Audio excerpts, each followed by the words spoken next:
ठीक है. So I'm starting this new topic, that is heading तो अपनी कॉपी पे treatment of discount on issue और loss on issue of debenture.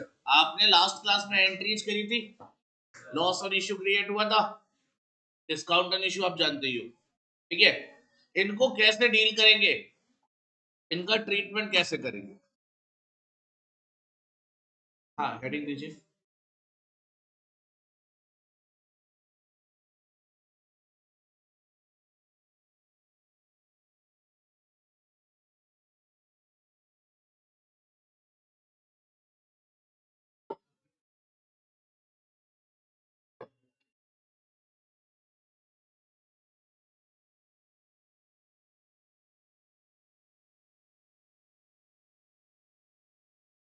चले,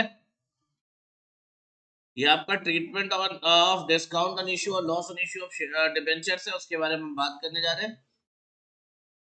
पॉइंट इज कि हमारी शुरुआत होगी नोट से. ऑब्वियसली ये होता क्या है, देखो ध्यान से. पहला पॉइंट, इट विल बी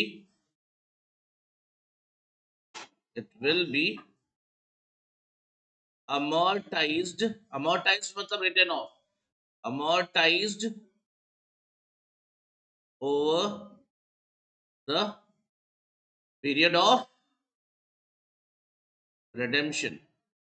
तो टाइम फिक्स नहीं है बेटा.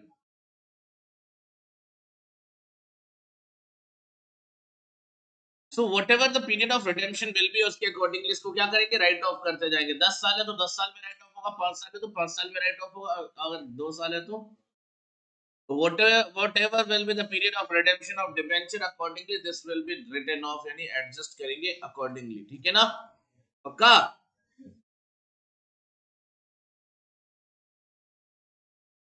The period of redemption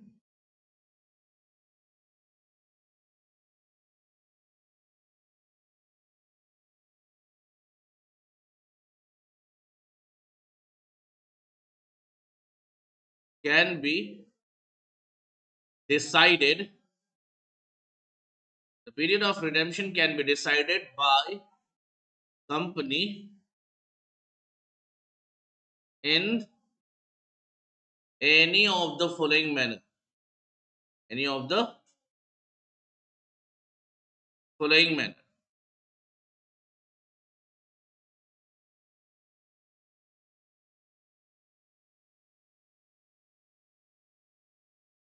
जो पीरियड ऑफ रिडेम्पशन होगा ना, वो बेसिकली दो तरीके से डिसाइड कर सकती है कंपनी, जिसमें पहला टाइप देखो ध्यान से, लिखने जा रहा हूं ध्यान से देखो. पहला क्या है,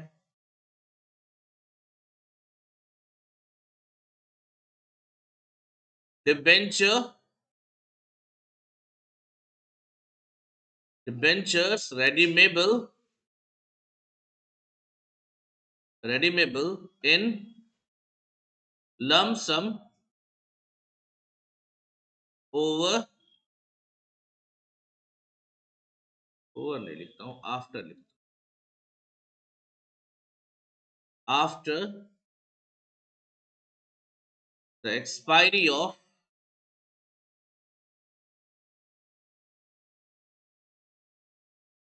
क्या, fixed period.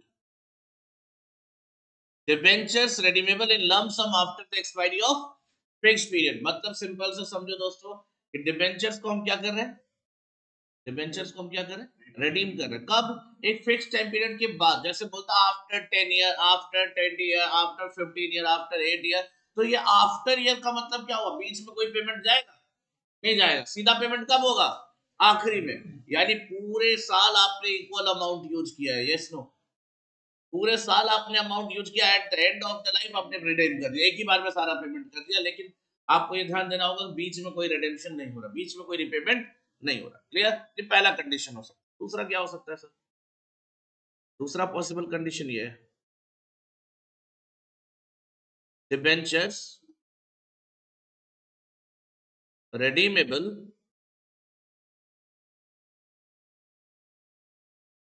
in annual installments. Debentures redeemable in annual instalment. Debentures को कैसे रिडीम कर रहे हैं? एनुअल इंस्टॉलमेंट, थोड़ा थोड़ा करके पेमेंट कर रहा है हर साल, ठीक है ना।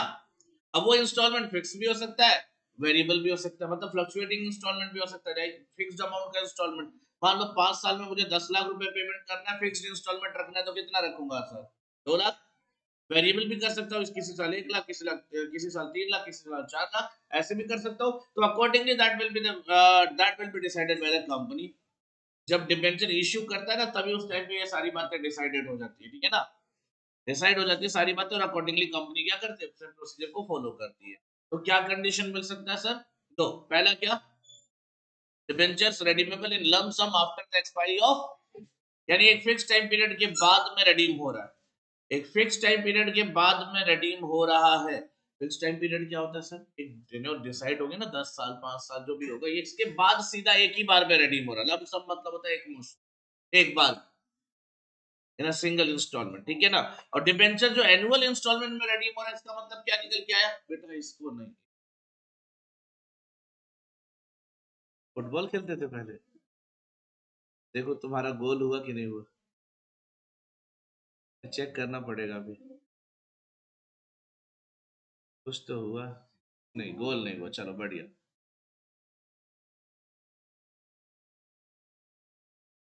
नहीं यार, तो चलो धीरे से मार यार, इंटेंशनली।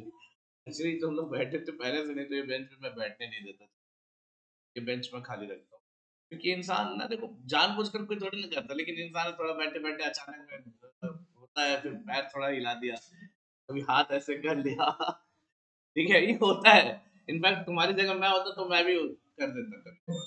हाँ दोस्त, हाँ। हाँ, पर मंत्र ले ले गुरु जी से, क्या दिया? अरे हमें भी बता दिया कर कभी, आजा। यार सीक्रेट बात तो नहीं करते यार। ऐसे कुछ बच्चे आज गायब दिख रहे हैं मुझे। कौन कौन? हाँ, माही और योगेश। अब तो नहीं आने दूंगा बेटा, गेट बंद कर देना, बंद कर दो। अब जो भी आएगा बाहर जाएगा, 10 नहीं, अब चाहे 11 बजे भी आएगा बाहर जाएगा। तो समझा के भी देख लिया यार, तुम एक नॉन कॉमर्स स्टूडेंट, तुम्हारा बेस वैसे भी नहीं प्रॉपर है, और उसके बाद तुम इतना लापरवाही करोगे, मैं बर्दाश्त कितना समझा समझा के। दोस्त है तुम लोगों का ना, समझा लिया करो कुछ तुम खुद भी। थोड़ा बहुत तुम भी वो मौज मस्ती के चक्कर में समझाओगे तो क्या समझ में आएगा उसको, थोड़ा सीरियस होकर समझाओ उसको। और कौन गायब है? 2 3 बच्चे इधर से भी गायब जो इधर बैठते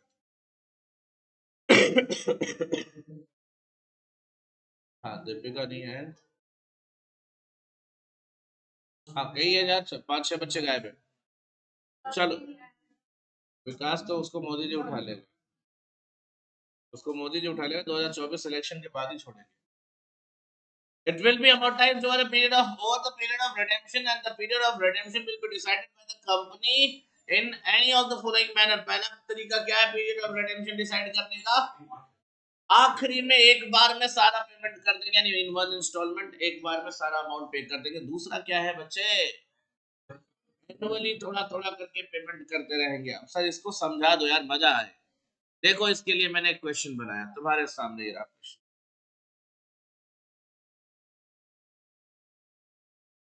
ये रहा आपकी स्क्रीन।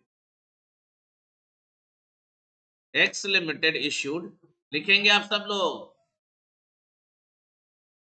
10,000 डिबेंचर्स। चलो मैं बता देता हूँ, 9% डिबेंचर, 10,000 9% डिबेंचर्स ऑफ ₹100 ईच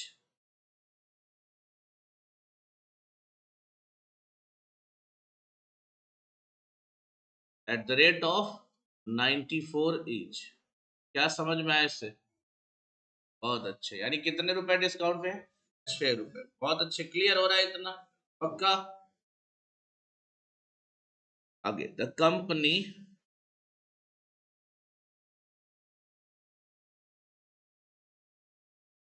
एक सेकंड एक सेकंड एक सेकंड, कंपनी समरी कर दे तो क्वेश्चन, ज्यादा कहानी लिखने की क्या जरूरत है। How will you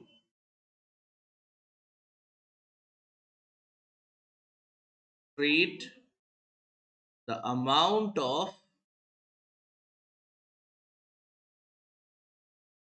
amount of discount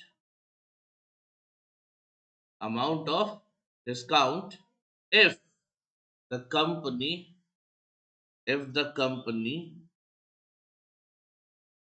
has decided to redeem the debentures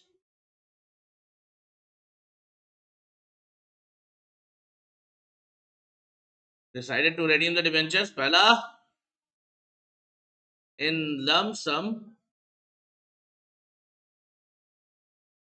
after 5 years। भाई यहां तो आपको फिक्स्ड ईयर नहीं टाइम बताना पड़ेगा ना। और दूसरा in 5 equal annual installments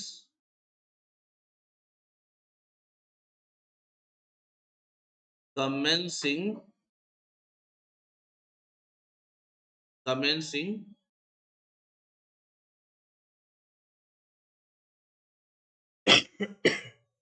from the end of first year, from the end of which year? First year, sir। पहले साल के आखिरी से शुरू हो गया, यानी पहले साल के आखिरी में एक इंस्टॉलमेंट, फिर उसके बाद accordingly 5 equal annual instalment. Total कितने साल लगेंगे? 5। पहले साल के आखिरी में किया, दूसरे के आखिरी में, तीसरे के आखिरी में, चौथे के आखिरी में, पांचवे के आखिरी में। 5 में खत्म हो गया ना, 5 इंस्टॉलमेंट ही तो। ठीक है सर, कहानी अभी बाकी है, तीसरा भी बना देता हूँ। चलो थोड़ा एक्स्ट्रा ले चलते। इन 5 equal installments 5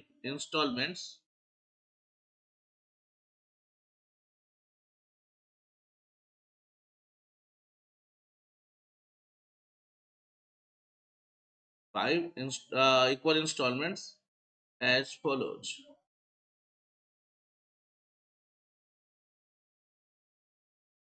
ईयर 1, मैं यहाँ ईयर 1 लिख रहा हूँ, इसका मतलब ईयर एंड में जा रहा है। ईयर 1 में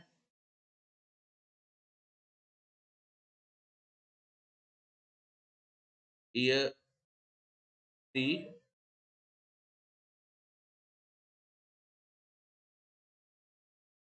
ईयर 4,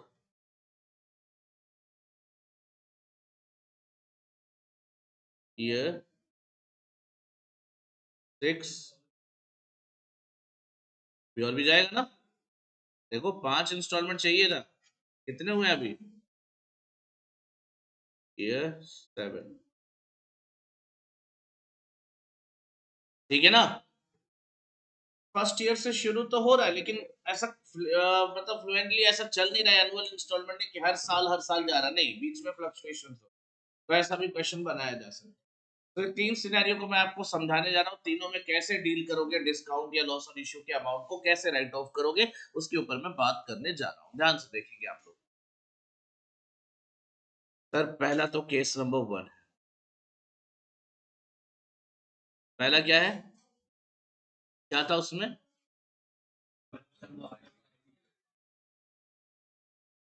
पेबल इन कैसे? लमसम। लमसम अगर पेबल है तो क्या होगा दोस्तों, ध्यान से समझो। आपको ना वैसे तो मुझे ये डायरेक्ट बता देना चाहिए, लेकिन आपका पेपर सब्जेक्टिव है, एमसीक्यू नहीं है कि मैं डायरेक्ट आपसे काम करवाऊं, तो थोड़ा सा लिख के दे रहा हूं, and that will be quite easy. ध्यान से देखना। सबसे पहले लिखूंगा यहाँ पे फॉर्मेट में year, then outstanding balance, then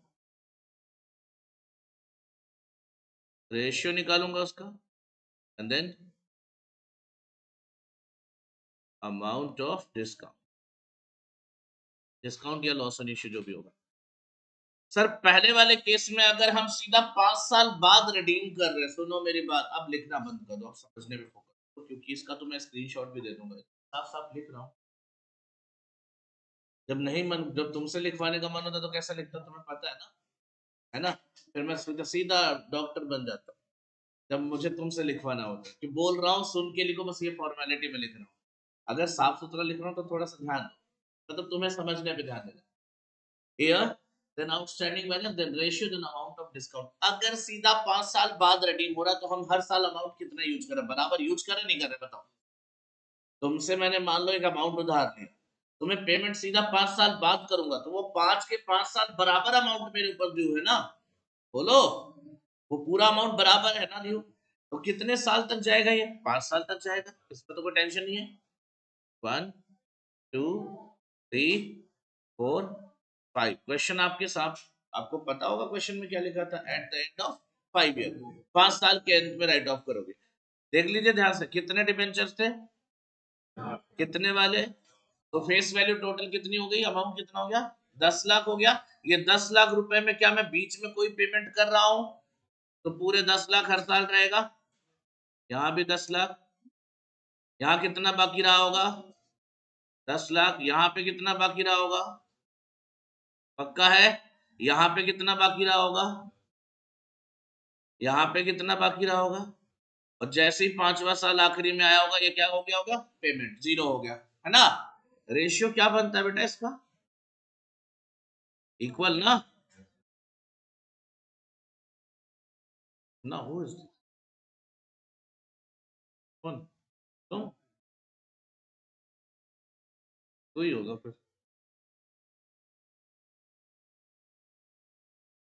ये चूहा बनने का मन कर रहा है, गलती से इंसान बने हो यार, बने रहो। देखो बेटा, what is the total amount of discount, can you tell me, कितना रेट था बेटा डिस्काउंट का, डिस्काउंट का रेट क्या था यहाँ पे, डिस्काउंट का रेट था बेटा 6 रुपए, और कितने डिबेंचर से बच्चे, तो कितना डिस्काउंट आ जाएगा, क्या बात है यार, 60,000 का अमाउंट निकाल लिया तुम लोगों ने। कौन से रेशियो में राइट ऑफ कर रहे हैं, तो बताओ, आता है डिवाइड करने, बताओ यार, अब इसमें भी तुम लोग सोच रहे हो, 5 से डिवाइड कर दो ना, नहीं पता था, चलो नहीं पता था तो भी कोई दिक्कत नहीं, पता था तो बहुत अच्छी बात है, ठीक है, इसी 5 इक्वल इंस्टॉलमेंट में डिवाइड कर दे, यही होगा और कुछ नहीं है। देखो, जब जब आपने अमाउंट बीच में पे नहीं किया तो इसका मतलब आपने अमाउंट हर साल बराबर यूज किया, जब बराबर अमाउंट यूज किया तो हर साल के हिस्से में बराबर का डिस्काउंट भी जाएगा।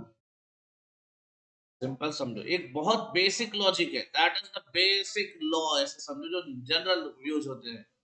अगर मैंने कोई अमाउंट लिया, ठीक है ना, कोई अमाउंट इन 4 लोगों में बांट दिया, कोई अमाउंट उधार लेकर 4 लोगों में बांट दिया, तो क्या इंटरेस्ट ये अकेले भरेगी, कौन भरेगा, कितना भरेंगे, जितना अमाउंट ना इक्वल तो दिया हुआ, तब जितना अमाउंट जिसको दिया उसको उतना, यानी जिस रेशियो में जिसको अमाउंट मिला उतना ही इंटरेस्ट भरेंगे, उतना ही बर्डन झेलेंगे। अगर इक्वल मिला तो ये तो सिंपल सा फंडा था ना, हर साल इक्वल अगर अमाउंट यूज हुआ तो हर साल का डिस्काउंट भी क्या होगा, इक्वल होगा। तो वैसे तो ये कैलकुलेटर पे सॉल्व हो जाता है, इतना क्यों लिखवाया, एग्जाम में लिख के आना, कैलकुलेटर सबमिट करके नहीं आना, ये लिख के आना है ना, आपको बताना पड़ेगा ना प्रेजेंटेशन देकर, ठीक है। सर सेकंड वाले पॉइंट पे चलो, एक सेकंड इसको मैं कॉपी भी कर लेता हूँ, कॉपी क्यों कर रहे हो अभी बताता हूँ। Can you tell me the second case, second case क्या था बच्चे, चलो, रेडीमेबल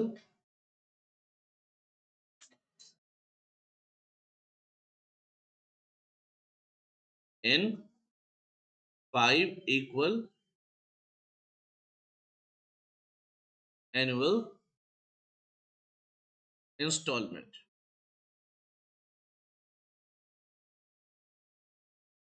ठीक है, चले, वेट वेट वेट, और लिसन टू मी केयरफुली,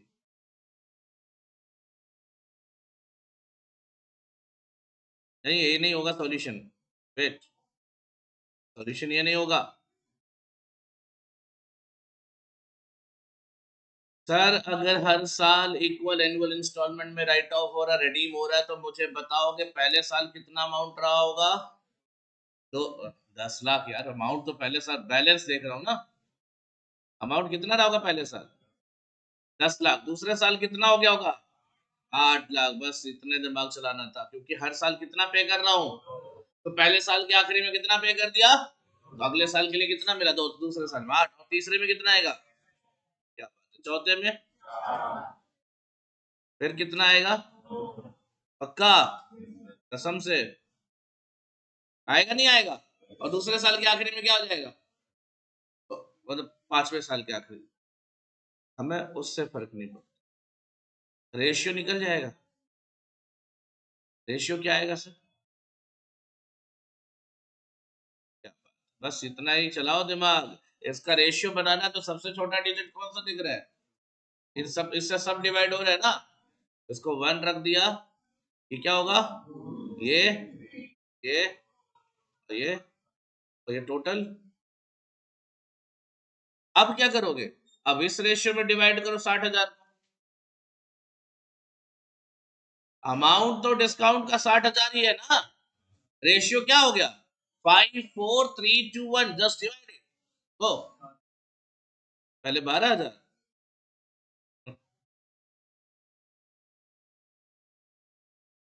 मतलब यार कसम से पढ़ाई लिखाई सब व्यर्थ है, रगड़ रगड़ के मैथ्स पढ़ रहे हो, रगड़ रगड़ के मैथ्स पढ़ रहे हो, सबसे ज्यादा टेंशन लेके बैठे हो, लेकिन फिर भी कैलकुलेशन में याद है, कायदे से इसके लिए पीटना चाहिए। 12,000 आ रहा है, बताओ, पहले 20,000 आएगा,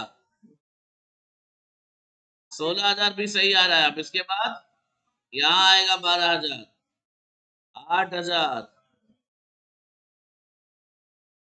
सर आप कैलकुलेशन करो, आपका आंसर वेरीफाई हो जाता, टेंशन मत लो। आई मोस्ट अवेयर दैट ये हर साल 4-4 हजार का डिफरेंस आएगा। क्यों आएगा, क्यों आएगा, क्योंकि मुझे कैलकुलेशन पता है, मुझे आता है कैलकुलेशन, है ना।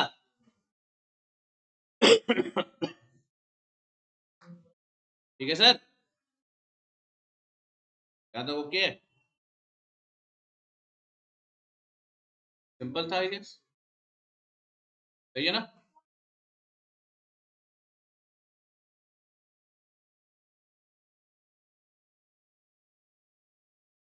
हो गया ये कि नहीं हुआ, बताओ मुझे, इधर ध्यान दो, इतना इधर ध्यान दो, इतना क्लियर है। तीसरे केस पे आता हूँ, सारे स्क्रीनशॉट दे दूंगा लास्ट में, पहले टेंशन फ्री होकर समझो इस चीज को। तीसरे पे आ जाओ,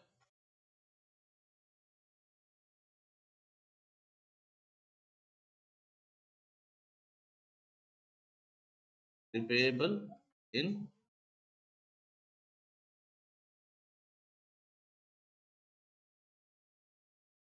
वेरियस इंस्टॉलमेंट्स।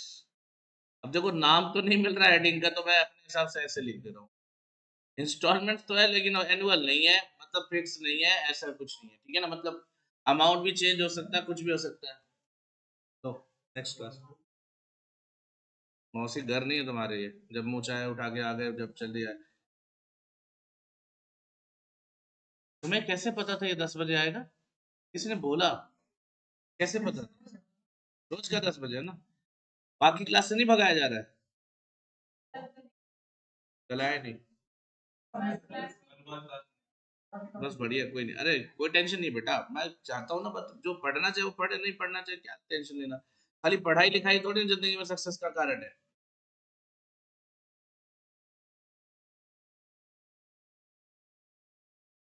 और इसको हर क्लास में जैसे मैं 9:15 के बाद इसको क्लास से रोक दूंगा, 9:16 पे आएगा तो भी भेज दूंगा वापस, देखता हूँ कैसे नहीं सुधरता, फिर भी नहीं सुधरा, घर पे चालान कटवा दूंगा इसका।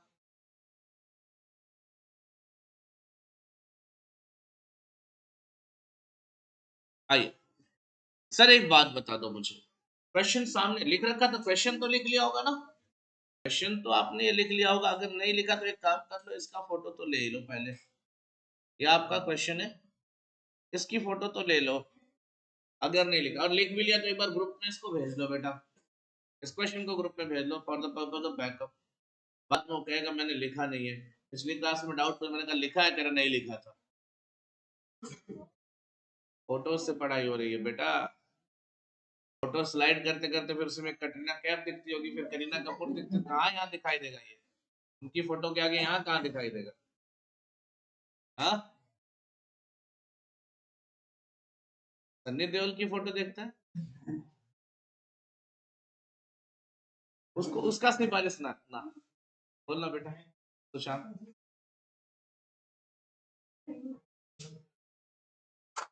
ये ये डेली लेट आता है। एक सेकंड, ये डेली लेट आता है और कई बार क्लास में लेट आने की वजह से दूसरी क्लास में आता है। कल दूसरी क्लास में आता, पहली क्लास में नहीं आता, और ये इसका डेली का ड्रामा है ये। मेरे से छोड़ो, किसी बच्चे से पूछ लो, भाई कितने बजे आता है ये? आशीष, कितने बजे जनरली आता है ये? मैं सोच ले, फिर रिकॉर्डिंग चल रही, नाम लेके पूछ रहा हूँ, सच बोल। नहीं, दूसरी क्लास में जनरली आता है या फिर 10 बजे के बाद आता है?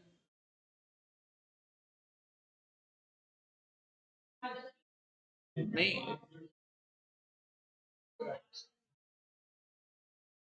कान पकड़, पहले कान पकड़, पकड़ कर, चल, पकड़ के कान पकड़ के सीखता।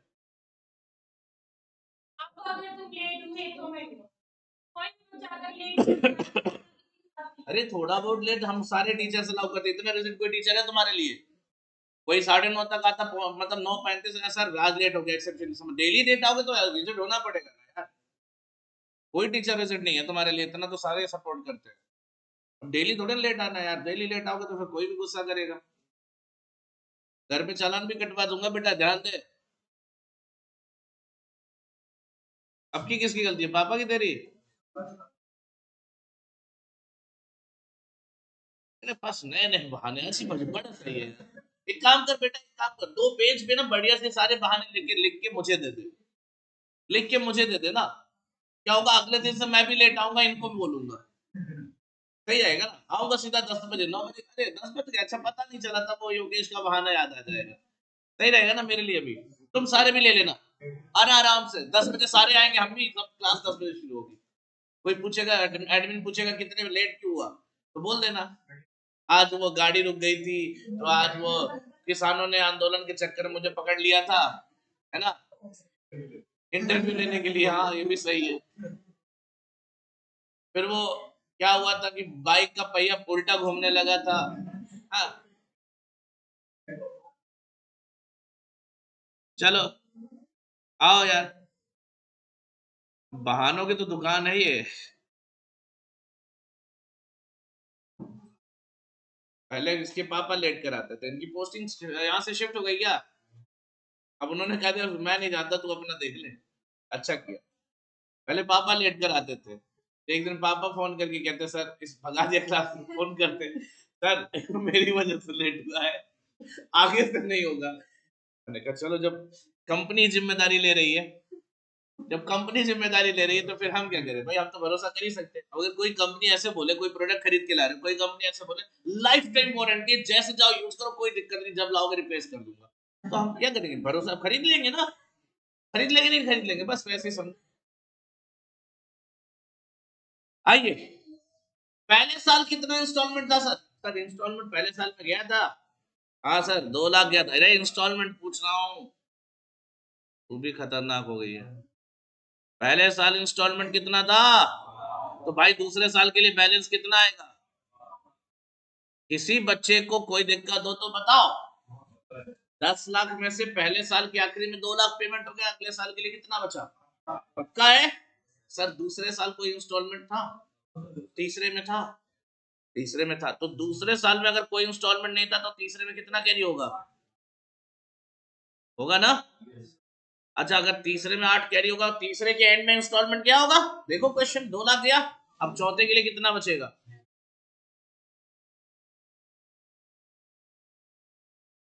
क्या चौथे साल में भी इंस्टॉलमेंट था?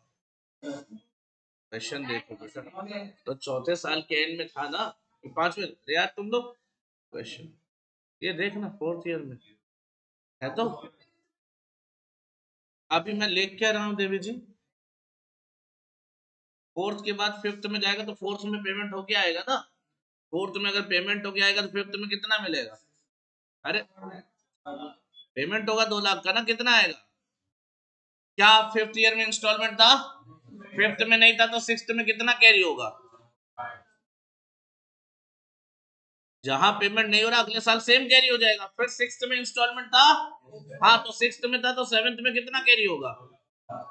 और 7th के आखिरी में क्या हो गया होगा? 7th में पे हुआ है ना, देख लो खत्म हो गया, 0 हो गया। अब आपका दो क्वेश्चन था ना, वैसे नॉर्मली कितने साल जा रहा था? 5 साल। अभी कितने साल चला गया? एक बार फिर से समझ लो, फिर से समझ लो, ये सीक्वेंस समझ लो भाई साहब, आराम से समझ लो। क्या लिखा है? इंस्टॉलमेंट पूरा अमाउंट साल के शुरुआत में, एकदम शुरुआत में कितना था? 10 लाख। पहले साल के आखिरी में 2 लाख रुपए पेमेंट कर दिए, कितना बचेगा दूसरे साल के लिए? 8 लाख। दूसरे साल में कोई पेमेंट नहीं किया, तीसरे साल के लिए क्या बचेगा? पूरे 8 लाख। तीसरे साल में फिर से 2 लाख पेमेंट कर दिया, चौथे साल के लिए क्या बचेगा? 6 लाख। चौथे साल में फिर से 2 लाख पेमेंट कर दिया, पांचवे के लिए क्या बचा? और पांचवे में कुछ पेमेंट नहीं किया तो छठे के लिए क्या बचा? और छठे में अगर पेमेंट कर दिया 2 लाख तो सातवें के लिए क्या बचा? सातवें में 2 लाख लास्ट था, वो पेमेंट कर दिया, उसके बाद 0 हुआ, आगे जाने की जरूरत। इसका रेशियो बनाओ भाई। बड़ा मुश्किल है नहीं यार, यहां से शुरू करो। इसको 1 मान लिया और सारे डिविजिबल है 1 इससे 2 से, तो 2 2 3 4 4 5, ये रेशियो है सबसे आसान। टोटल कर लो इसका। डोंट से ये नहीं आता। 5 5 10 8 18 3 21। टोटल डिस्काउंट कितना था बच्चे? और 60,000 को आप क्या करोगे? इस रेशियो में डिवाइड करोगे। चलो एक छोटा सा काम कर लो तुम लोग, करो शुरू करो। तो पॉइंट मारा तो क्या आ रहा, आना तो चाहिए ना। कैलकुलेटर मना तो नहीं कर रहा कि नहीं मैं नहीं कैलकुलेट करता। पहला वाला बताना। एक एक एक एक आराम से आराम से। यानी 14,286, ठीक है ना? 14,286 क्या हुआ?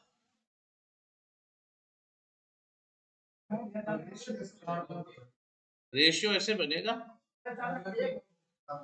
एक बात बताओ सर, रेशियो तो मैं फिर भी बना दूंगा, लेकिन आपको क्या लगता है आपसे ऐसे क्वेश्चन करे जाएंगे कि आप रेशियो निकालना सीखो? नहीं आप बताओ ना, कोई ऐसा कहेगा अब एक 10 लाख रुपए पेमेंट करना है तो डेली बेसिस, सुनो ध्यान से, डेली बेसिस का इंस्टॉलमेंट बनाएंगे 1 1 रुपए का। ऐसा क्वेश्चन हो सकता है? क्वेश्चन तो हो सकता है, लेकिन क्या ऐसा पूछा जाएगा? बताओ भाई। तुमने मेरे से 10 लाख रुपए उधार लिए, आज डिसाइड हुआ कि डेली 1 1 रुपए देकर जाओगे। ऐसा हो सकता है? सर कर लिया, चलो जान पहचान थी, अच्छा घर का बंदा था, मजाक के लिए ऐसा क्वेश्चन। क्या क्वेश्चन एग्जाम में आने लायक है? तो ऐसे उल जुलूल बातों पे दिमाग मत वेस्ट करो, यहाँ लगाओ कैलकुलेशन पे। पहला हो गया, दूसरा बताओ। 1 1 4 2 8 लिख देता हूँ, चलो तो दूसरे में भी यही आ जाएगा। चलिए नेक्स्ट।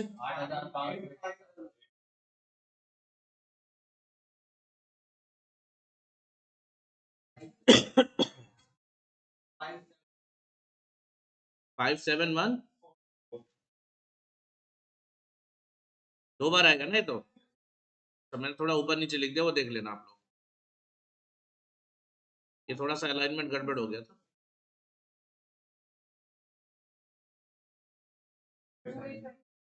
2 8। अच्छा एक बात ध्यान से समझना, ऐसे क्वेश्चन में एक रिस्क ज्यादा क्या रहता है मैं बताता हूँ। ये जो आप टोटल लिखते हो कई बार 1 रुपए कम या ज्यादा हो जाता है, क्यों? अप्रोक्सीमेशन की वजह से। तो लास्ट में ये 0 आना चाहिए, वो देख लेना ध्यान से। 7 और 4 11 4 15 16 16 और 8 24 और 8 32 और 6, 2 रुपए का डिफरेंस आने लगा। इसको कर देता हूँ ना, टोटल चेक कर लो 60 हो रहा है कि नहीं हो रहा? 60,000 हो रहा है नहीं हो रहा? टोटल चेक कर लो, ये जरूर चेक कर लेना। चाहे सब्जेक्ट कोई भी पढ़ रहे हो, अगर कैलकुलेशन ऐसा आ रहा है, just remember one thing, approximation करने के बाद एक बार टोटल चेक कर लेना, टोटल से ज्यादा या कम नहीं होना चाहिए। बाकी तुमने अप्रोक्सीमेशन क्या किया उससे कोई खास फर्क नहीं पड़ेगा।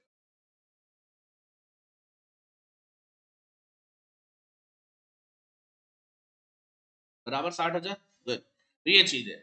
अब आपको समझ में आया होगा। ये देखो, ये लास्ट वाला जो मैंने करा, ये मैंने अपनी तरफ से करा। ये क्वेश्चन एग्जाम में आने के चांसेस कम है क्योंकि मॉड्यूल में लेवल नहीं है इतना, बट अगर आ गया तो कोई दिक्कत नहीं, तुमने पढ़ा हुआ। ये रहा क्वेश्चन आपकी स्क्रीन पे, सॉल्यूशन, सॉरी, ये आप पहला पार्ट इसका देख लो।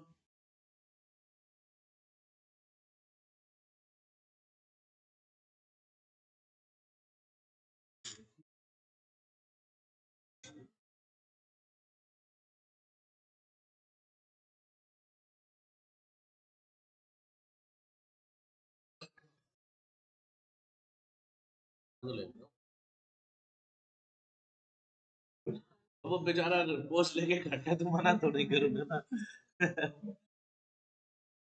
मतलब वो पूरा पोस्ट बना लिया है तो उसको मना करना सही नहीं है।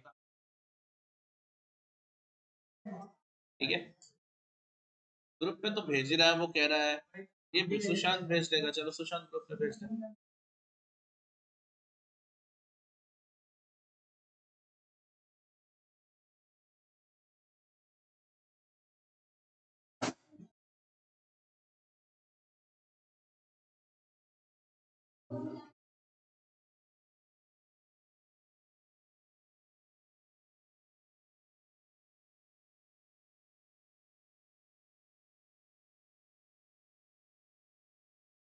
डन है, ओके। तो इश्यू ऑफ डिबेंचर का ये जो लास्ट पार्ट था, ये भी खत्म हो गया, इन डिटेल खत्म कर दिया भाई मैंने। ठीक है, सर मॉड्यूल में भी दिखा दो यार। ये रहा मॉड्यूल।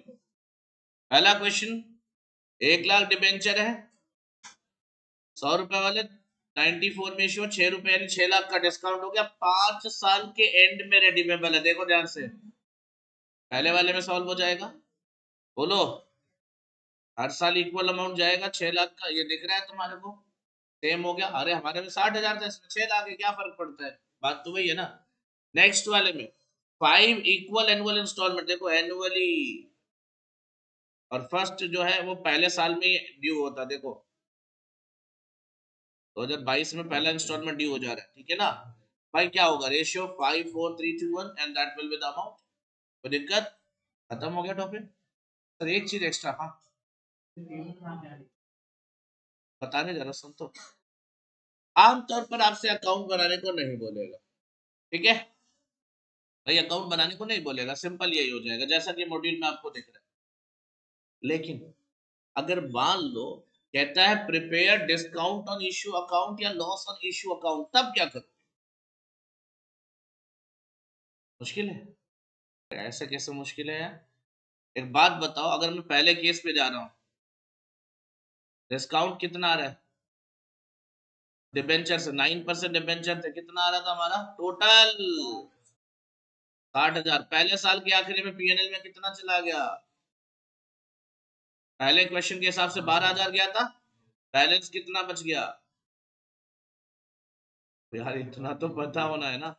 हो गया पहला साल खत्म, इधर आ जाएगा ब्रॉड डाउन कितना। अब बताओ कितना जाएगा पहले रूल के हिसाब से पीएनएल में, फिर से 12,000, बैलेंस कैरी डाउन कितना। अब मुझे लगता है आगे जाने की जरूरत है मुझे, समझ गए ना क्या पैटर्न होगा, समझ गए पैटर्न क्या होगा। सर अगर सेकंड केस पे जाते तो क्या होता, सर सेकंड केस पे जाते तो पहले साल क्या हो जाता है, यहाँ अकाउंटिंग नहीं बदलती यार, केवल अमाउंट बदलता है। यहाँ 20,000 राइट ऑफ होता, और कितना बचता, 40,000, तो यहाँ 40 लिख देता मैं, फिर क्या कितना आता है यहाँ पे, 24 आता। फिर उस अकॉर्डिंगली जितना अमाउंट है वो करते जाएंगे, जितने साल तक जाके खत्म हो जाए उतने साल में कर लेना इसको। मुश्किल है, बोलो। बुक में नहीं दिया सर, एग्जाम में एक बार अभी तक ऐसा पूछा गया है कि prepare discount loss on issue account, एक बार अभी तक ये क्वेश्चन आया, 5 नंबर का क्वेश्चन आया था वो। तो अकॉर्डिंगली देखो कितना आसान है कि कुछ नहीं करना, सिंपल जैसे हम राइट ऑफ करते जा रहे हैं, थोड़ा थोड़ा थोड़ा थोड़ा खत्म करते जा रहे हैं, ऐसे अकाउंट बनाते चले जाएंगे। कब तक बनाते जाएंगे, जब तक वो आखिरी में पूरा खत्म नहीं हो जाता। क्लियर है, पक्का है, डन। और लिखेंगे कहां से, डिबेंचर से आ रहा है तो डिबेंचर का नाम लिख रहे सबसे, ठीक है बेटा। अब और कुछ जानना है किसी को, I hope you are okay with this. ये वाला टॉपिक भी हमारा खत्म हो गया, डिस्काउंट ऑन इश्यू और loss on issue of debenture का ट्रीटमेंट, ठीक है ना। ये लेक्चर सेपरेटली ऐड कर दूंगा मैं उसमें, मतलब जो इश्यू ऑफ डिबेंचर होगा वो अलग लेक्चर, जो पिछली क्लास वाला रहेगा ये अलग से आपको ही मिल जाएगा, सो दैट आप कोई अगर मान लो किसी को इसी टॉपिक में प्रॉब्लम है तो पूरा लेक्चर देखने ना जाए।